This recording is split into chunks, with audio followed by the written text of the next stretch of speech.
She told me, I feel good with my ex, but I'll stay with you because he's broke. So I packed her things, ended it, and watched her run back to him, only to regret it when their life fell apart. My name's Eric. I'm 27, and for almost 3 years, I thought I had a steady, honest relationship with Madison. We talked about moving in together, about saving for a life that made sense, shared apartment, a couch we'd both argue over, lazy Sundays. It felt normal, the kind of future people promise each other when things are going well. Then Madison told me she'd reconnected with an ex named Tyler. She said, "We're just friends." I took that at face value because everyone has a past. I didn't want to make rules about old flames. I wanted to trust her. But the "just friends" line started to change. She was with Tyler more and more. He stopped being an occasional name and became part of her daily schedule. She'd meet him after work, grab lunch with him, or text him through the night. Little things I used to notice, how she smiled at a message, how she'd cancel plans, added up into a pattern I couldn't ignore. When I asked, Madison said something I won't forget. "I feel good when I'm with Tyler," she told me. "He gets me, but I don't want to be with him all the time. I don't have enough money to do that, and I know he doesn't either." She tried to sound casual, like an awkward truth that didn't need drama. But hearing it felt like a hand pushing me aside. That line split something between us. It wasn't just jealousy. It was the realization that feelings could be chosen for comfort and convenience. She admitted she enjoyed Tyler's company. She also admitted that finances mattered and how often they could be together. The way she said it made me feel like I was the one providing the stability she needed, a steady set of bills, dinner plans that paid off, a future she could count on. After that, the quiet in our home changed. Dates were skipped. She'd laugh at a joke on her phone and then act distant when I asked who it was. When I complained, she'd ask why I was making everything about jealousy. "If you loved me," she said once, "you'd accept this."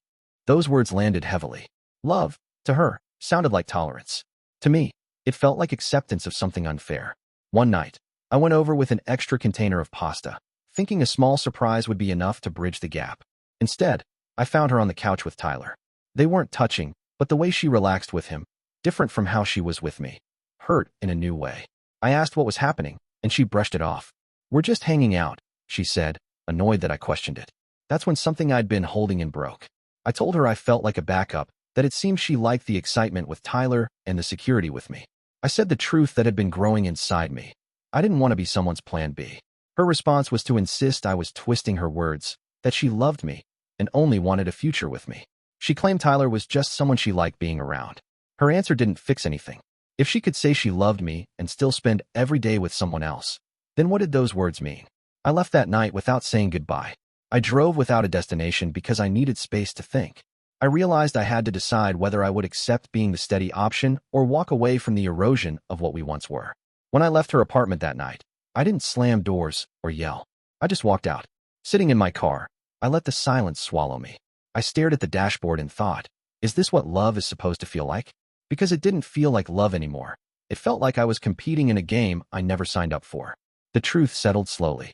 Madison had already made her choice, even if she wouldn't admit it. She chose to give her time and energy to Tyler. I was the fallback, the one she pictured long-term, but not the one she wanted in the moment.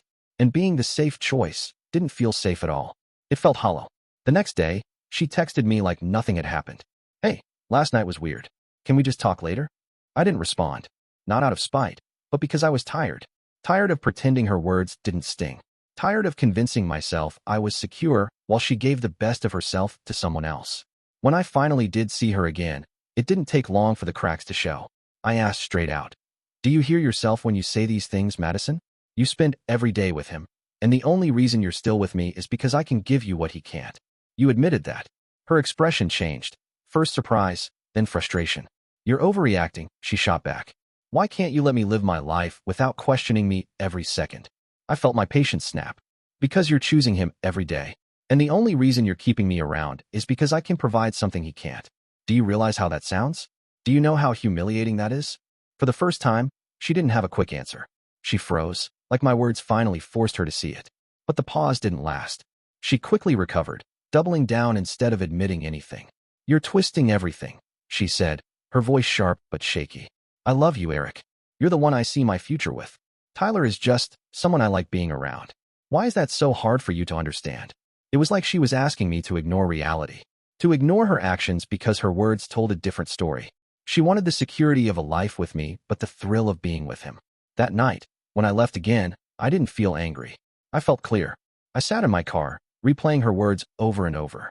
You're the one I see my future with. That should have been comforting. But instead, it hurt. Because it meant I wasn't her present.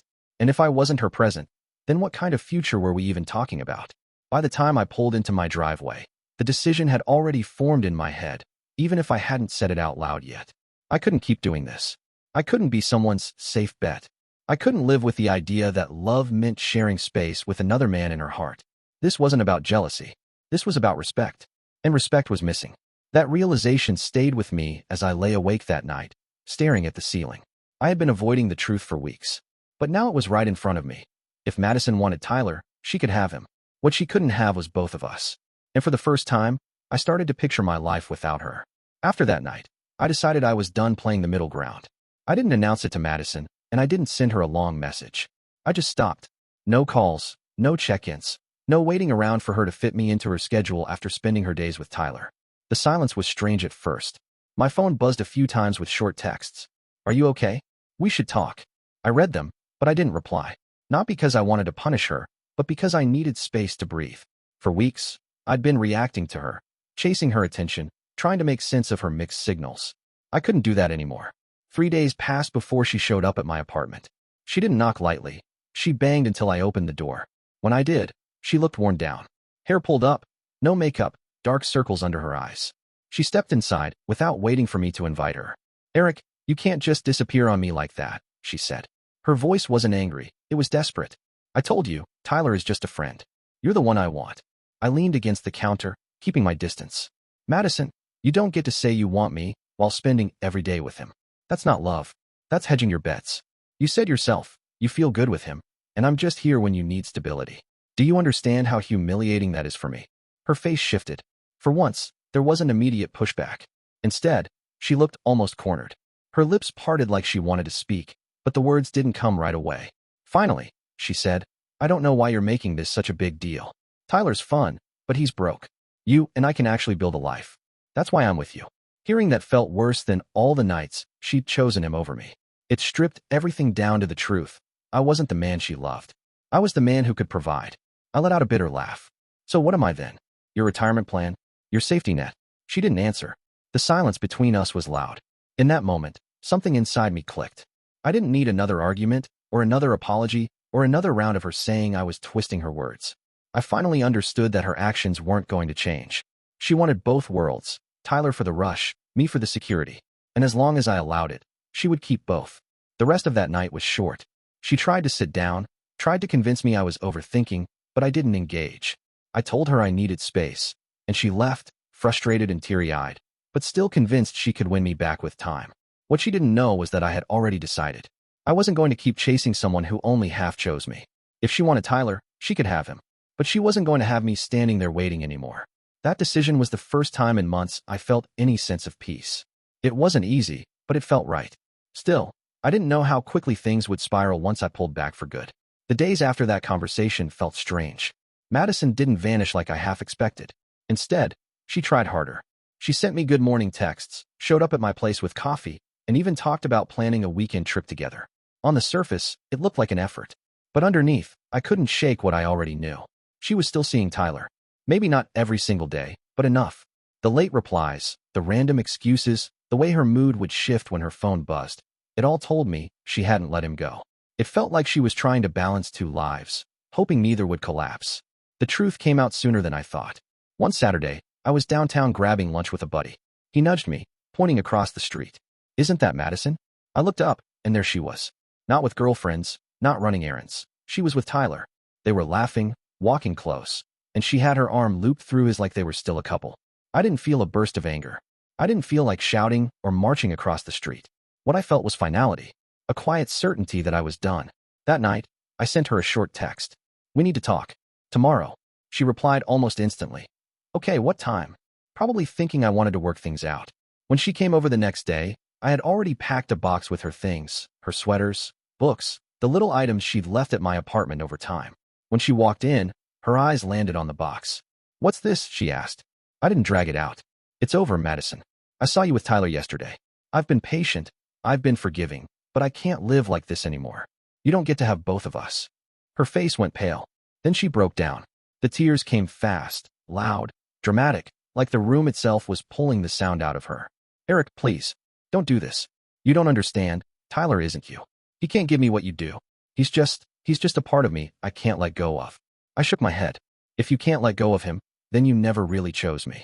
And I refuse to be someone's second choice. She grabbed my hand, trying to pull me close, but I stepped back. I've been watching you choose him every single day while keeping me around for stability. That's not love. That's convenience. We went back and forth for nearly an hour. She begged, pleaded, promised she'd see him less. She said she loved me, that I was her future, but every promise felt empty.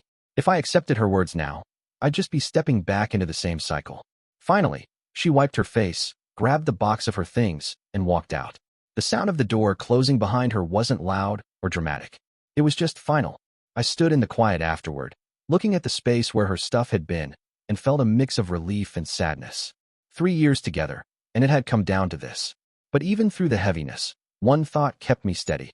I had finally chosen myself. The weeks after the breakup weren't easy. Ending things didn't erase the history. Everywhere I turned, there were reminders of Madison, her favorite cafe on the corner, the playlist she made, the inside jokes that used to fill the quiet. She didn't make the process easier. My phone lit up constantly with her name. One day, she'd send long apologies. You're the only man I'll ever love. I'm sorry. Please give me another chance. The next day, her tone would flip. You're selfish for walking away. After everything we had, you just throw it out. I didn't reply to either. I had said what I needed to say, and repeating it wouldn't change anything. Eventually, word spread through mutual friends. Madison was back with Tyler, officially this time. At first, they looked inseparable. Photos on social media, trips together, smiling like nothing else in the world mattered. It stung a little to see, but every time, I reminded myself why I walked away. About a month later, though, the story started to shift. Friends mentioned loud arguments, fights about money, and constant jealousy. The picture-perfect post slowed down. The honeymoon phase didn't last long once reality set in. Then came the message. It was late, and my phone buzzed with her name. I almost ignored it, but curiosity got the better of me. The message was long, broken into lines like she couldn't keep her thoughts straight. Eric, I made a mistake. Tyler isn't who I thought he was. He can't take care of me. We fight all the time. I should have chosen you. Please, can we start over? I stared at the screen for a while. A few months ago, that message would have hooked me, made me feel needed, made me want to fix things. But now, I don't feel anger. I didn't feel the urge to forgive. I just felt free. I typed 3 simple words. No, I'm done. And I meant it. Madison thought she could split herself between 2 worlds, keep me as her anchor while chasing nostalgia with Tyler. She thought I'd always be there as the safety net. But in the end, she lost both. I realized something important through all of this. Love isn't about being someone's second choice. Love isn't about holding on to one person while reaching for another. Love is about respect, and if respect isn't there, nothing else matters. Today, I don't carry bitterness toward her. I just know I deserve better. And sometimes the hardest part of walking away isn't leaving the person. It's accepting that you mattered less to them than they mattered to you. But once you accept it, you can finally breathe. I appreciate you watching till the end. Hit that subscribe button and stay tuned for more content.